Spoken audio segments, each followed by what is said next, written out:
धडा दुसरा, स्वप्न विकणारा माणूस. लेखक अशोक कोतवाल.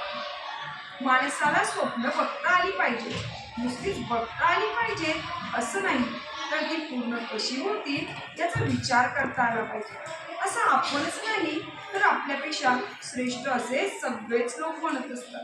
आता स्वप्न ही निर्माण करावी लागतात की ती उत्पन्न होतात हे आपल्याला माहीत नाही. स्वप्नांशिवाय लोक काय काय बोलतात. कुणी कुणी तर स्वप्नांना भलतोच तुच्छ लेखतात. भलती सलती स्वप्न पाहू नकोस असा सल्लाही देतात.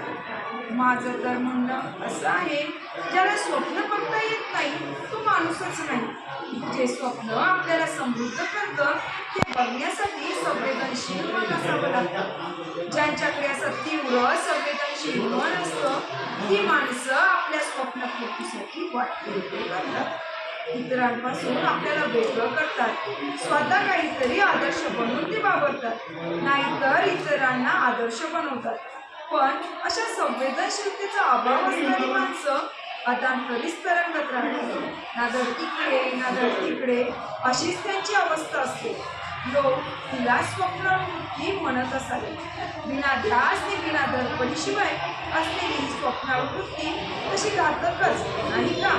बालपणी आम्हाला स्वप्नाचा खरा अर्थही काही कळत नव्हता, पण स्वप्न या शब्दाशी आमचा परिचय झालेला होता. रात्री झोपलो म्हणजे आपल्याला झोपेत जे दिसतं ते स्वप्न असतं आणि ते काही खरं नसतं असं आम्हाला माहीत झालं होतं.